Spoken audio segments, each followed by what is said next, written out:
नमस्कार, सभी का फिर से स्वागत है हमारे चैनल में ग्लोबल लेंस में। और हम सब जानते हैं कि जिस तरह से ईरान और इजराइल के बीच में युद्ध छिड़ चुका है, साथ साथ इस माहौल के बीच में G7 की मीटिंग कनाडा में हो रही है और हमारे प्रधानमंत्री मोदी जी वहां पहुंच चुके हैं। तो पूरी दुनिया में अब डिस्कशन का पॉइंट यही है कि इन दोनों के बीच में जो लड़ाई छिड़ चुकी है उसका कितना इफेक्ट रहेगा। इसी के बारे में बात करने के लिए हमने फिर से आमंत्रित किया है कैप्टन महेश भकुनी साहब को। सर नमस्कार, फिर से स्वागत है आपका। नमस्कार, जय हिंद। Yes sir. सर अभी आप ईरान और इजराइल के बारे में बात करेंगे। जैसे युद्ध शुरू है और ये युद्ध कब जाके रुकेगा हमें नहीं पता, क्योंकि कहा जाता है युद्ध शुरू तो जल्दी हो जाता है लेकिन खत्म कब होगा कोई नहीं कह सकता। तो इस स्थिति में अगर हम बात करते हैं भारत की, तो भारत की स्थिति क्या रहेगी इजराइल और ईरान के युद्ध के दौरान? Thank you. और भारत की जो स्थिति या पोजीशन कह लें, हम सबसे बड़ी पहले बात तो ये करेंगे कि भारत ट्रेडिशनली एक नॉन अलाइंड पोजीशन धारण करता है। वो तटस्थ रहता है, इन चीज़ों से तटस्थ रहेगा और उसकी इंटरेस्ट ये अप्रोच ये रहेगा कि मिडिल ईस्ट में शांति बनी रहे। ये हमारा देश भी चाहता है और हमारे करंट प्राइम मिनिस्टर भी चाहते हैं। अगर हम देखें इराक और ईरान वॉर देखें 1980 में, तो इंडिया ने एक डिप्लोमेटिक न्यूट्रलिटी कहते हैं उसे, तटस्थता या उदासीन रहना उस बारे में, ऐसी भूमिका भारत ने निभाई।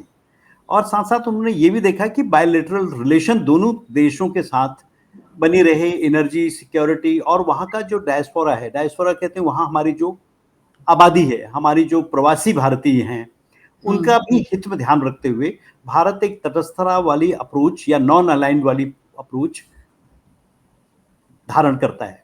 यस। और उसमें करंट सिनेरियो जो है, ईरान इजराइल का जो टेंशन है, इंडिया के पोजीशन में ही स्ट्रेटजिक कॉशियस है और कैलकुलेटेड मूव है।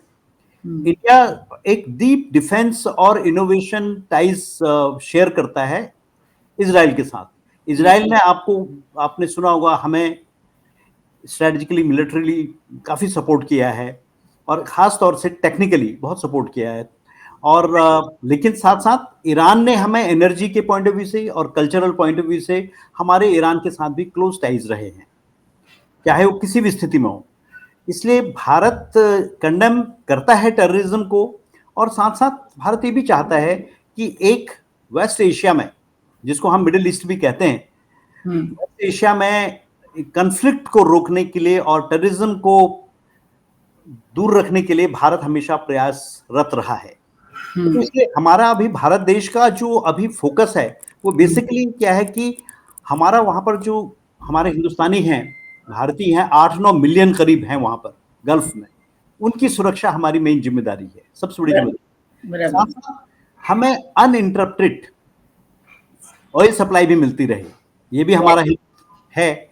साथ साथ हम किसी भी तरह का कोई भी रेडिकलाइजेशन, आप समझते हो रेडिकलाइजेशन किस रूप में, किसी धार्मिक पॉइंट ऑफ व्यू से या किसी भी रूप में हम लोग नहीं चाहते, और नहीं किसी तरह का कोई इकोनॉमिक शॉक हम चाहते हैं। हमारा हमेशा एक कहते हैं ना रियल टेक वाला, एक रियल पॉलिटिक रूप में हमारा रहता है। रियल पॉलिटिक कहते हैं जहां हम राष्ट्र हित को सबसे ऊपर रखते हैं।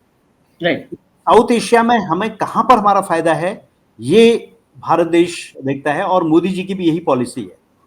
इसलिए भारत अभी it will continue its independent foreign policy. हमारी फॉरेन पॉलिसी कहीं से भी कोई उसमें बदलाव नहीं आएगा, जिसमें कि real politic, multilateralism and strategic economy रहेगी, ऑटोनॉमी रहेगी।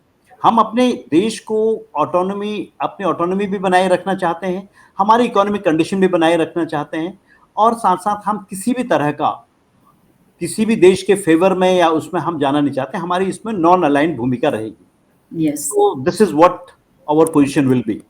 राइट जी सर, ये आपने बहुत क्लियर किया कि कैसे भारत की नीति रहेगी। सर कल ही शायद स्टेटमेंट आया है पाकिस्तान की तरफ से कि ईरान को सपोर्ट करना चाहिए, सभी मुस्लिम कंट्रीज को।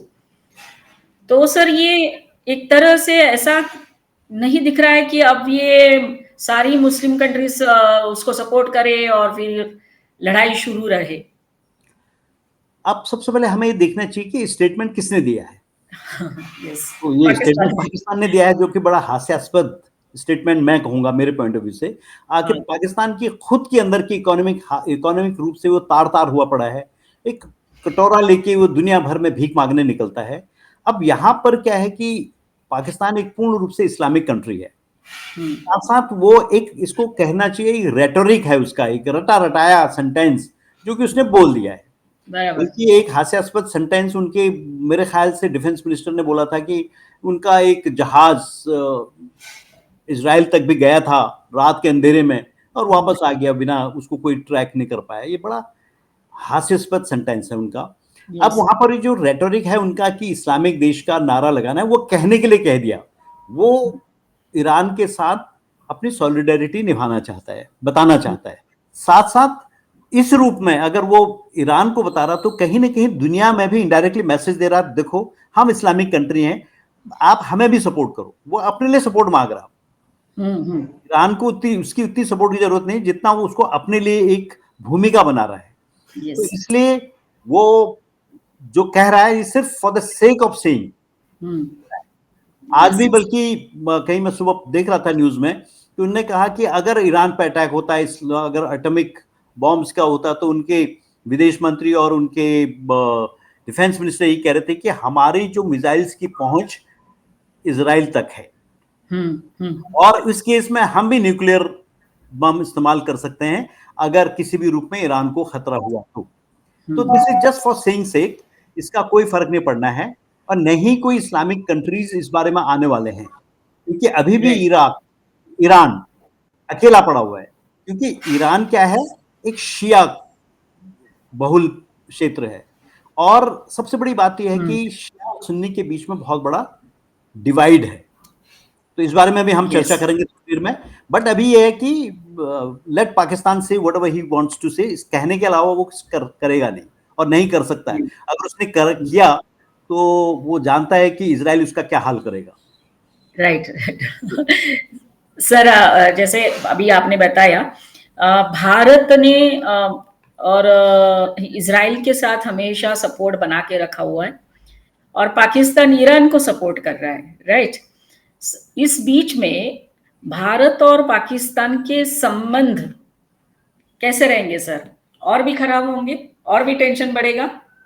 देखिए, इस बारे में हमारी जो पॉलिसी है, मैं समझता हूं मोदी जी ने जो मैच्योर रूप में हमारे शीर्षस्थ नेताओं ने जो कह दिया है और एक बार में हमने क्लियर कर दिया, we don't change our stand time and again.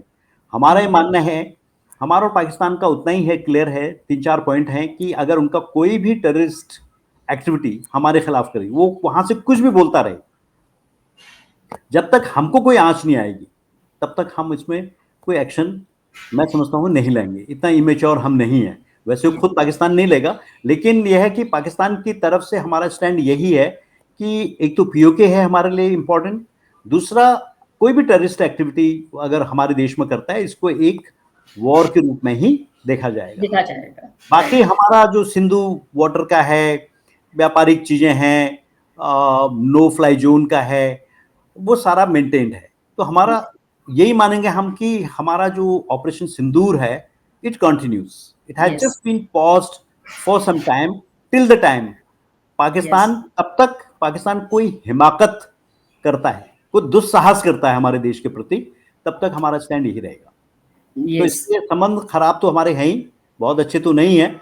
और कितने गिरेंगे, कितने कम होंगे? हमने उनके 9 ठिकाने खत्म कर दिए, उनको 100 से ज्यादा उनके आतंकवादी मार दिए और अभी भी उन पाकिस्तान को हम इकोनॉमिकली लेसन सिखा ही रहे हैं। यस। या हाँ सर, अभी अभी प्रधानमंत्री जो है वो कनाडा तो पहुंच चुके हैं, लेकिन इसके पहले हमारे देश में काफी चर्चाएं थी कि उनको इनविटेशन नहीं दिया गया है, फिर बाद में उनको बुलाया गया है। तो सर भारत का कितना इम्पोर्टेंस अभी आप देखते हो G7 में भी और ग्लोबल प्लेटफॉर्म पर भी? हम ये मान के इतना ही मान के चलते हैं। आप किसके इनविटेशन के बारे में बोल रहे थे? पाकिस्तान का मुनीर नहीं को नहीं, जो, मोदी जी को जो G7 समिट में बुलाया है, हाँ हाँ, उसके पहले ऐसा था कि बुलाया नहीं गया था, इनविटेशन नहीं आया, मतलब हमारी जो अपोजिशन पार्टी है उन्होंने बोला अरे नहीं बुलाया, लेकिन इनविटेशन आया। कनाडा के प्रधानमंत्री ने शायद बात की थी और फिर हमारे प्रधानमंत्री पहुंच चुके हैं। अच्छा, मैं इस बारे में, आपने शायद पढ़ा हो, मुझे जैसा सुना मैंने, या हाँ। मुझे आभास है कि मैंने सुना कि देखिए कभी कभी इनविटेशन आता है और हमारी हमारी जो ब्यूरोक्रेसी है या हमारे टॉप लीडरशिप है वो उसको चर्चा ज्यादा नहीं करते इस बारे में, यस। है ना। हो सकता है ये जानबूझ के बताया भी ना हो, वो आखिरी मोमेंट का इंतजार करते हैं, क्योंकि हमारे संबंध अभी कनाडा से सुधर रहे हैं। जो पहले यस। वाले संबंध थे उनसे इम्प्रूव हुए हैं, और जो करंट उनके जो प्राइम मिनिस्टर हैं वो फिलहाल हमारे फेवर में है, मोदी जी की लीडरशिप को मानते हैं। राइट। और बाकी भारत को ना इनवाइट करने का कोई प्रश्न नहीं, क्योंकि अभी मोदी जी हमारे प्राइम मिनिस्टर वर्ल्ड के टॉप लीडर्स में से नंबर 1 है। यस। तो भारत को अलिनिएट करने का कोई साहस नहीं कर सकता। हाँ, हम कभी कभी सोचते हैं कि हमारी इतनी प्रोग्रेस, इतना अच्छा करने के बाद, इतना लोगों को भेजने के बाद, टॉप लीडर्स को हर देश में अपनी पोजीशन घुमाने के बाद, जैसे हमारी बात हो रही थी कि लोगों ने हमें सपोर्ट नहीं कर रहे हैं। तो मैं आई वाज किसी महान पत्रकार का मैं एक वीडियो सुन रहा था जिसमें उन्होंने बताया कि पूरी दुनिया हमसे एक किस्म से ऑ स्ट्रक है, हमसे भारत से काफी प्रभावित है और काफी हद तक डरे हुए भी हैं। तो इससे उनको पता लगता है कि भारत एक सुपर पावर के रूप में उभर रहा है। तो यही काफी है हमारे लिए कि हमारी पहचान बन रही है दुनिया की टॉप लीडरशिप में, हमारा नाम है। तो यस। इसलिए ये, अगर अपोजिशन कहता है, ये कभी कभी अपोजिशन की का भाव देखने के लिए, उनका मूड देखने के लिए, या वो उतावले में किस तरह के बयान देते हैं ये देखने के लिए भी करंट गवर्नमेंट करती है। वो यस। ये एंड तक वो बताते नहीं कि हमें इनविटेशन आया है नहीं आया, और हाँ। इसके बाद जब आता है तब फिर सबको पता चल ही जाता है जब जाने का प्लान होता है। यस। सो नॉट देयर कि they were not invited, India was very much invited. Right. Sir, कल आपने देखा होगा न्यूज में, प्रधानमंत्री जी को सम्मानित किया गया है साइप्रस में, उनके जो हाईएस्ट सिविलियन अवार्ड है उससे। तो जी उसके लिए मोदी जी ने जो भाषण दिया उसमें उन्होंने एक बहुत महत्वपूर्ण बात कही है। जी उन्होंने कहा है कि भारत हमेशा ही ये कंसेप्ट लेके चला है, वसुधैव कुटुंबकम। और ये बात उन्होंने फिर से दोहराई G20 में, ये तो हमारा मोटो था, है ना, one earth one family one future ऐसा करके। तो सर फिर से एक बार मोदी जी पूरी दुनिया को संदेश दे रहे हैं कि भारत कैसे वैल्यू बेस्ड डिप्लोमेसी करता है। यस, इनफैक्ट हमें पता है और हमें गर्व भी है इस बात का कि भारत एक समय में विश्व गुरु रहा है। और मैं समझता हूं कि प्रधानमंत्री मोदी जी के आने के बाद हम उस पोजीशन के लिए, उस पद के लिए अभी भी अग्रसर हैं। यस। देखिए, वर्ल्ड योगा डे भी हम मना रहे हैं, ये मोदी जी के आने के बाद संभव हो पाया है। साथ साथ वसुधैव कुटुंबकम हमारे संस्कृति का एक अभिन्न अंग रहा है। बराबर। पूरी दुनिया ही एक परिवार है। बराबर। अब इसको देख के हमें गर्व इस बात का होता है कि बाकी देश, जो भी देश हैं, आपने देखा होगा जहां वो युद्ध की राजनीति अपनाते हैं, एक दूसरे के देश में आतंक फैलाने की कोशिश करते हैं, हर जगह दुश्मनी फैली हुई है। आपने देखा होगा पूरा ग्लोब अभी इस आग में जल रहा है, युद्ध के आग में जल रहा है। यूक्रेन और रशिया का वॉर देख लीजिए, अभी ईरान और इजराइल का युद्ध देख लीजिए। और हमारे पर भी, हम इस बात को अभी भी मानते हैं कि पहले भी उन्होंने बोला था जब मोदी जी आए थे कि हम अपने पड़ोसी से अच्छे संबंध रखें, और इसके लिए वाजपेयी जी भी बाघा बॉर्डर से गए थे, अटारी बॉर्डर से गए थे, और साथ साथ मोदी साहब भी उनके पहले के प्राइम मिनिस्टर के पास गए थे, नवाज शरीफ के पास, और हर बार उन्होंने कोशिश की कि उनको भी कुटुंब की तरह माना जाए। तो इस बात को हम पूरी दुनिया में हमेशा फैलाते रहे हैं, और आज मोदी जी का यही सपना है कि पूरी दुनिया एक कुटुंब के रूप में रहे, हम प्रोग्रेस करें, आगे बढ़ें, हर देश तरक्की करे, और यस। कहीं पर भी कोई युद्ध का नामो निशान न हो, और हर देश एक दूसरे देश को अपने कुटुंब की तरह माने। और खास तौर से भारत तो मानता ही है, और इसलिए हमारी जो सभ्यता पुराने समय में रही, बाहर से हमारे यहाँ दूत आते रहे, वेनसांग, मेगास्थनीज, फाइयांग, बड़े बड़े लोग रहे, चाणक्य नीति दुनिया भर में फैली, और जगह जगह देवी देवताओं के मंदिर हैं, थाईलैंड में हैं, कई जगह आपने देखा होगा, ये भी युद्ध भी हुआ है इस मंदिर के लिए। इंडोनेशिया में देखिए रामलीला होती है, मलेशिया वगैरह वगैरह कई जगह हैं। इसलिए हमारी सभ्यता पूरी दुनिया में फैली हुई है, भारत की धार्मिक आस्था के लोगों में है। तो हम ये मानते हैं कि इसलिए पूरा विश्व ही एक कुटुंब के रूप में है। तो सर, वही मोदी जी का जैसे अभी बात हो रही है वसुधैव कुटुंबकम की, और एक तरफ ये जो है पाकिस्तान बताने की कोशिश कर रहा है कि अब ईरान का जो युद्ध है वो एक धर्म युद्ध बन चुका है, बराबर है सर? तो अगर हम इसके बारे में सोचते हैं कि धर्म युद्ध मतलब वो पूरा रेडिकलाइजेशन के बारे में बात कर रहे हैं, और हम जो बात कर रहे हैं हम हमारे धर्म की बात कर रहे हैं, मतलब जो सही है, जो न्याय संगत है, the war between good and evil, और इसी को लेके हम संदेश दे रहे हैं कि वसुधैव कुटुंबकम होता क्या है। ऐसा नहीं लगता है सर? बिल्कुल सही कह रहे हैं। इनफैक्ट इनके लिए धर्म युद्ध जो क्रुसेड है, उनका सिर्फ अपने धर्म को बचाने का है और दूसरे धर्म का नाश हो। इसलिए हमारे यहाँ कहते हैं ना कि जो एक सर्वधर्म का विकास हो, मानव जाति का विकास हो, हम उस चीज को मानते हैं। और हमारा जो धर्म है वो मानव जाति के उत्थान के लिए बात करता है, किसी व्यक्ति विशेष के धर्म को टारगेट नहीं करता है। तो इसलिए हमारा जो वसुधा कुटुंबकम की बात करते हैं तो उसमें सारे धर्म उसी छतरी के नीचे आते हैं, वेरएज इनका है कन्फाइंड। ये चाहते हैं कि सिर्फ इन्हीं के धर्म का विकास हो और इन्हीं का धर्म रहे। और ये मेरे ख्याल से इस्लाम का गलत प्रचार किया है। मेरे ख्याल से इस्लाम में ऐसा नहीं होना चाहिए, वहां पर भी हर धर्म को मान्यता दी जानी चाहिए, ऐसा होना चाहिए। लेकिन अब इन लोगों ने जो पाकिस्तान का तो यही है ना कि वो इस्लाम मानते हैं, तो पूरा इसमें बात मानते हैं कि बाकी कोई धर्म इस दुनिया में न रहे। तो इसलिए वो पाकिस्तान अलग थलग न पड़े, इसलिए वो उसमें अपने धर्म का नाम, क्योंकि आज भी वो कहते हैं मुसलमान खतरे में है, तो इसलिए वो जगह जगह यही कहना चाहते हैं ताकि दुनिया में बाकी मुस्लिम कंट्रीज भी एक हो जाएं। वरस हमारा नहीं है ऐसा। हम चाहते हैं हमारे धर्म के नीचे, हमारे धर्म के साथ साथ इस्लाम, क्रिश्चियनिटी और सिखिज्म, वो सारे जितने भी हैं वो धर्म सभी विकास की तरफ बढ़े। तो इसलिए उनका धर्म युद्ध जो है बहुत कन्फाइंड है, बहुत नैरो उसकी भाषा है। राइट। और पाकिस्तान अपने ही अस्तित्व बनाने के लिए ये बातें कर रहा है। Right, yes sir. यही बात तो है कि जो बात होती है हमेशा धर्म क्षेत्र कुरुक्षेत्र मतलब उस टाइम पे तो कोई धर्म था ही नहीं, एक ही धर्म था, वो जो न्याय संगत है, जो सत्य है, वही हमारा धर्म है। और इसीलिए शायद प्रधानमंत्री जी ने फिर से दुनिया को याद दिलाने की कोशिश की कि भारत वसुधैव कुटुंबकम और सनातन धर्म जो हमारा है उसके बारे में इनडायरेक्टली उन्होंने संदेश तो कल दिया ही सबको। साथ साथ मैं ये भी कहना चाहूंगा कि जो ये धर्म युद्ध का नाम दे रहे हैं, बट इसमें पूरी मुस्लिम कंट्रीज नहीं आएंगे। क्योंकि आज जैसे मैंने आपको बताया ना कि today is going for real politic.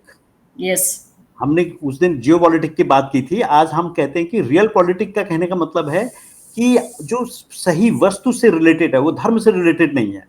तो हर देश, इवन मुस्लिम कंट्रीज भी आजकल वो चाहते हैं कि राष्ट्र हित से जो ऊपर होती है बात, जो राष्ट्र हित को ही सबसे ऊपर जब रखा जाता है तब वहां पर रियल पॉलिटिक आता है। यस। अब हम यहाँ पर ध्यान दें, अगर धर्म युद्ध से कहें तो कौन सा देश शामिल है? कोई भी देश शामिल नहीं होगा इनके साथ। अब एक ईरान है और ये भी हो सकता है, क्या बोलते हैं इसका नाम, पाकिस्तान।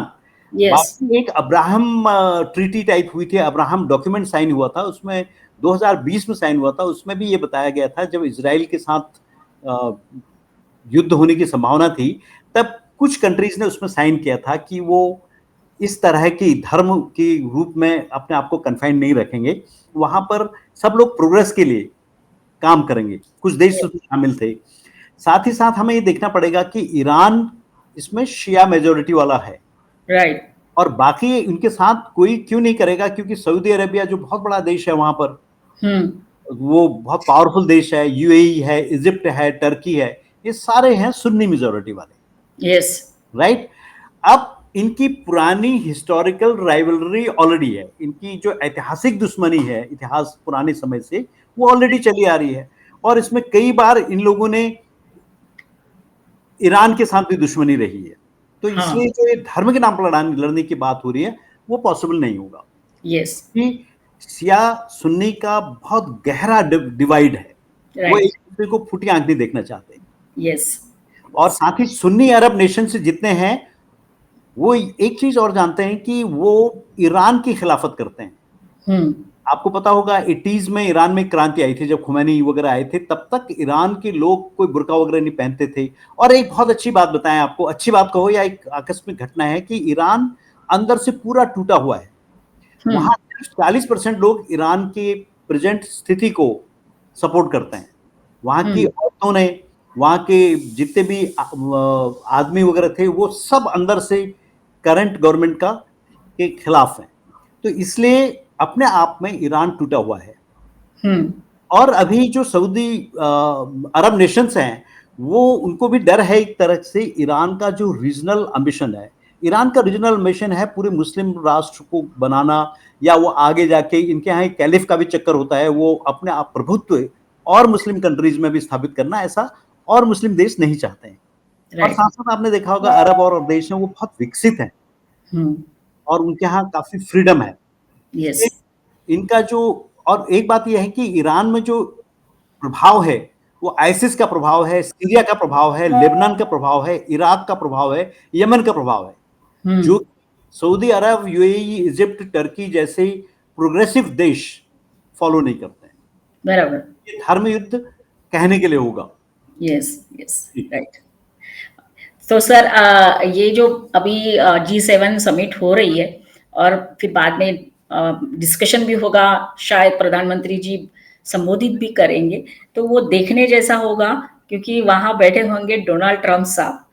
तो अभी तो क्लियर नहीं हुआ है कि दोनों के बीच में बातचीत होगी कि नहीं, लेकिन सबको इसका इंतजार तो जरूर रहेगा कि आमने सामने जब रहेंगे ये दोनों, क्योंकि हमको पता है कि डोनाल्ड ट्रंप के बारे में, या फिर उन्होंने जिस तरह की बातें की ऑपरेशन सिंदूर के टाइम पे, राइट, तो ये भी देखने जैसा होगा कि प्रधानमंत्री अब इस प्लेटफॉर्म से कैसे और उनके साथ बात करते हैं या दुनिया को फिर से संबोधित करेंगे तब। तो सर एनीवे, अगर हम बात करते हैं कि ये जो युद्ध है इजराइल और ईरान का, ये भारत को इफेक्ट कर सकता है इकोनॉमिकली? डेफिनेटली ये इफेक्ट करेगा। खास तौर से ये इसलिए इफेक्ट करेगा कि ऑयल की प्राइसेस बढ़ेंगे, क्योंकि हमें ऑयल वहाँ से मिलता है। हमारा ईरान से छाबार जो एयरपोर्ट है, हाँ, सॉरी पोर्ट है, वो हमारा, उसमें बहुत पैसा लगा हुआ है। वो हमारे कोलैबोरेशन से बन रहा है। और साथ साथ हमारी कल्चरल टाइज भी ईरान के साथ हैं, जिनका इफेक्ट पड़ेगा उसमें उसमें हमारा हम्म, को नुकसान होगा। हम्म, साथ साथ अगर इसराइल वहां बिजी रहता है तो वो भी हमें टेक्निकली और वेपन वाइज कैसे सपोर्ट करेगा, तो इसका इफेक्ट हमारे देश में पड़ेगा ही पड़ेगा। तो यस, इसलिए मोदी जी हमेशा ये चाहेंगे, जब एक इंसान जो वसुधैव कुटुंबकम की बात करता है, तो वो डेफिनेटली ये भी चाहेंगे कि विश्व में शांति रहे। हम्म, और कहीं न कहीं से मोदी जी इस बात का इंडिकेशन देंगे। और साथ साथ वो ट्रंप से डेफिनेटली जब भी वो मुलाकात होगी वो इस बारे में बात करेंगे।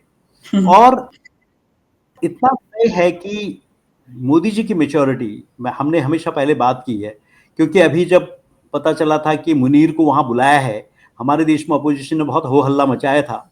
अब नाउ अमेरिका से खुद ही आ गया, भैया उसको इनवाइट ही नहीं किया था। हम्म, तो पाकिस्तान की तो बुरी तरह से मिट्टी पलीद हुई है। तो हमें बहुत कुछ, कभी कभी न कुछ न कहना ही हमारी यस, मेच्योरिटी है। शायद मोदी जी बहुत कुछ न बोले, क्योंकि हम कई माध्यमों से बोल चुके हैं। And sometimes silence is the most yes, powerful thing. शायद मोदी जी का चुप रहना, देखा होगा आपने, कोई स्टेटमेंट नहीं दिया उन्होंने कि मुनीर गया नहीं गया, हमारे देश में किसी ने नहीं दिया एक्सेप्ट अपोजिशन पार्टी ने। तो this much maturity we have, और टॉप लीडरशिप यस, हैज। लेकिन जब बात होगी तो डेफिनेटली वो कहीं न कहीं से अमेरिका को हिंट करेंगे कि युद्ध न हो। मोदी जी इस बारे में बात यस, करेंगे। यस। सो एनीवे सर, बहुत इंटरेस्टिंग हमारा डिस्कशन रहा। और अगले टाइम, नेक्स्ट एपिसोड में या नेक्स्ट वीडियो में जब हम मिलेंगे तो हम इसके ऊपर और बातचीत करेंगे कि क्योंकि सर ये युद्ध अभी जल्दी रुकने वाला है, ऐसा नहीं लगता है। नहीं, अभी तो युद्ध होगा नहीं, सॉरी रुकेगा नहीं। और सबसे बड़ी बात आपको मैं एक चीज ये भी कहना चाहता हूं कि इसको हम इस रूप में देखें कि इजराइल के लिए एक अस्तित्व की लड़ाई है ना। इस अस्तित्व की लड़ाई है, क्योंकि इससे पहले इजराइल ने एक जगह पर कहीं पर इंडिकेट किया है कि वो दो चीजें देखता है, intent and the military power. अब इंटेंट क्या है कि कई बार खुमैनी ने और अन्य ईरानी लीडर्स ने क्लियरली बता दिया है कि वो इजराइल का अस्तित्व ही मिटा देना चाहते हैं। जब इनको पता है कि ये हमारे को नक्शे से मिटाना चाहते हैं, तो स्वाभाविक है वो भी चाहेंगे उसको मिटाना। और हर बार इजराइल को ये लगता है कि जो उनका न्यूक्लियर कैपेबिलिटी है वो उन पर यूज न करें, कर भी सकते हैं। साथ साथ ईरान के पास भी बहुत सारी वेपनरी है। और एक इंपॉर्टेंट बात यह है कि इजराइल छोटा सा देश है, साइज में देखें, ज्योग्राफी के पॉइंट ऑफ व्यू से देखें तो इजराइल छोटा देश है, तो इसलिए भी उनको अपने अस्तित्व की चिंता होती है। वेरएज ईरान एक बहुत बड़ा देश है। राइट। तो और साथ साथ लेबनान वगैरह जितने भी देश हैं, जो भी ईरान की, जो भी इजराइल के खिलाफ हैं, वो इजराइल को हमेशा के लिए मिटा देना चाहते हैं। क्योंकि पास्ट में भी हिस्टोरिकली स्पीकिंग कि ज्यूज को हमेशा सताया गया, हिटलर के समय में भी हुआ। तो इनको हमेशा ये लगता है कि ये बहुत लिमिटेड लोग हैं, संख्या में दुनिया में। ये कहना चाहिए कि एक ऐसी प्रजाति है जो विलुप्त प्राय जैसे कहते हैं ना, उस तरह के, जैसे हमारे यहाँ पारसीज बहुत कम रह गए हैं, वैसे भी ज्यूज का है। ये उनके देश में, इसलिए हर आदमी अगर मार्केट में भी घूमता है, एक वेपन होता है, और हर आदमी मिलिट्री शिक्षा से गुजरता है। तो इसमें ये युद्ध शांत होना मुमकिन नहीं है अभी फिलहाल ऐसी स्थिति है, क्योंकि पूर्ण रूप से उनके सारे ठिकाने नष्ट कर दिए हैं। उनकी टॉप लीडरशिप खत्म हो गई है, मिलिट्री की, इंटेलिजेंस की, और उनके सलाहकार सारे मार दिए हैं। तो इजराइल झुकने वाला नहीं है जब तक उसके अस्तित्व को, क्योंकि जब भी अस्तित्व की लड़ाई होती है तब हमेशा इंसान फिर मरने से रुकता नहीं है, मरने से डरता नहीं है। तो इसलिए इसका युद्ध अभी विराम होना मुश्किल है। Right, so that's what the thing is about. और एक बात मैं सर यहाँ ऐड करना चाहूंगी कि इजराइल ने ईरान के जो है वो स्ट्रेटेजिक पॉइंट्स को ही अटैक किया है, उन्होंने सिविलियंस ठिकानों पे अटैक नहीं किया है। और कल बात हो रही थी कि वो वार्निंग दे रहे ईरान के लोगों को कि आप इस जगह से खाली कर दो, उस जगह से खाली कर दो। और उल्टा ईरान ने जो है इजराइल के कई सिविलियन रीजन्स में अटैक किया। तो ये भी एक मानसिकता क्लियरली दिखती है कि कैसे पाकिस्तान भी ने यही किया सर। ऑपरेशन सिंदूर जब चल रहा था तो पाकिस्तान ने भी यही किया कि हमारे ये जो सिविलियन एरिया है, मंदिर है, गुरुद्वारा पे अटैक करने की कोशिश की थी। तो ये कहीं ना कहीं दिखाता है कि ईरान और पाकिस्तान, इनकी मानसिकता जो है वो एक है, वो ह्यूमैनिटेरियन बेस पे सोचते हैं, ऐसा नहीं लगता है सर। वेरी ट्रू, और बिल्कुल सही विश्लेषण बताया आपने कि वेरएज इजराइल के लिए धर्म युद्ध नहीं है। इजराइल के लिए इट इज उसको एक एग्जिस्टेंशियल थ्रेट है, क्योंकि उनको पता है कि उनका एग्जिस्टेंस को ये अगर थोड़ा सा भी इजराइल सुस्त हुआ तो ये लोग इजराइल को मिटाने के लिए तैयार रहेंगे, तत्पर रहेंगे। आपने देखा होगा जो युद्ध की जब शुरुआत हुई तो उनके बिल्कुल सिविलियन सीधे साधे जो रात को जश्न मना रहे थे, करीब 1200 लोगों को एक रात में इन्होंने मौत के घाट उतार दिया था आतंकवादियों ने। मैं तो आतंकवादी कहूंगा उन्हें। वेरएज इजराइल के अपने प्रिंसिपल्स हैं, उन्होंने इसलिए पूरा सबको बताया, और उनके उन्हीं ठिकानों को, जैसे हमने, मोदी जी ने हमारे उन्हीं ठिकानों को हमारी सेना ने नष्ट किया जो जहां से आतंकवादी थे। हालांकि इसको ये कितने रूप में गलत प्रोपेगेंडा कर रहे होंगे, क्योंकि इजराइल का क्लियर संदेश था कि सिविलियंस को किसी भी तरह से नुकसान ना हो। इसलिए उनका किसी धर्म विशेष से कोई भी इजराइल को लेना देना नहीं है, उनका खुद आत्मरक्षा के लिए वो कर रहे हैं। दैट व्हाट, इसीलिए शायद हम और इजराइल वो एक दूसरे को सपोर्ट करते हैं, कहीं ना कहीं एथिक्स या वैल्यू बेस्ड हम सोचते हैं इसकी वजह से। सर बस अभी आखिरी जाते जाते आपसे बस इतना ही कहेंगे कि क्या भारत इसमें कुछ लीडिंग रोल ले सकता है सर? क्योंकि बीच में रशिया और यूक्रेन का युद्ध शुरू हुआ था, तब सब बोल रहे थे भारत को लीड रोल लेना चाहिए। यहाँ पर हो सकता है सर, पॉसिबिलिटी है? देखिए, इसमें शायद भारत नहीं लेगा, क्योंकि इज़राइल अपने आप में बहुत यस। पावरफुल देश है। ईरान, आप जानते हैं कि ईरान की एफिलिएशन पाकिस्तान से है। पाकिस्तान ईरान, जैसे कल पाकिस्तान के जो मंत्री थे, विदेश मंत्री मेरे ख्याल से, और सुरक्षा मंत्री, उन्होंने बोला है कि ईरान एक हमसाया मुल्क है। ने क्लियर वर्ड यूज किया था, हमसाया मुल्क। तो भारत इसमें कोई मध्यस्थता नहीं करेगा, क्योंकि खुद भारत ये मानता है कि हमारी समस्याओं के बीच में कोई भी देश मध्यस्थता न करे। हाँ, मौका मिला तो वी हैव दैट कैपेबिलिटी, और इनडायरेक्टली हम लोग कम्युनिकेट करेंगे। जैसे बीच में पुतिन भी आए थे, तो कुछ समय के लिए शायद मुझे आभास है कि युद्ध रुका भी था यूक्रेन, और उसका ऐसा हुआ था कि मोदी जी शायद रुकवा देंगे।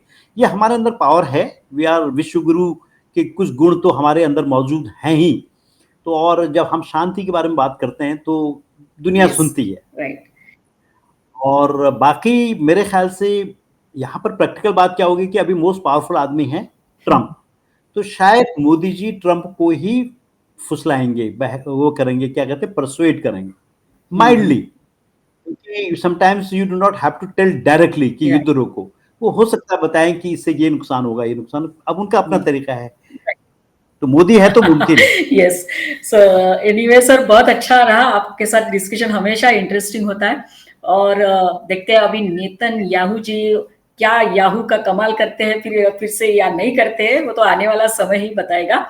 लेकिन जाने से पहले सर, फिर से एक बार हम हमारे दर्शकों को कहना चाहेंगे कि अगर आपको हमारे वीडियोस का कंटेंट अच्छा लग रहा हो तो जरूर लाइक करिए, कमेंट्स करिए, शेयर करिए।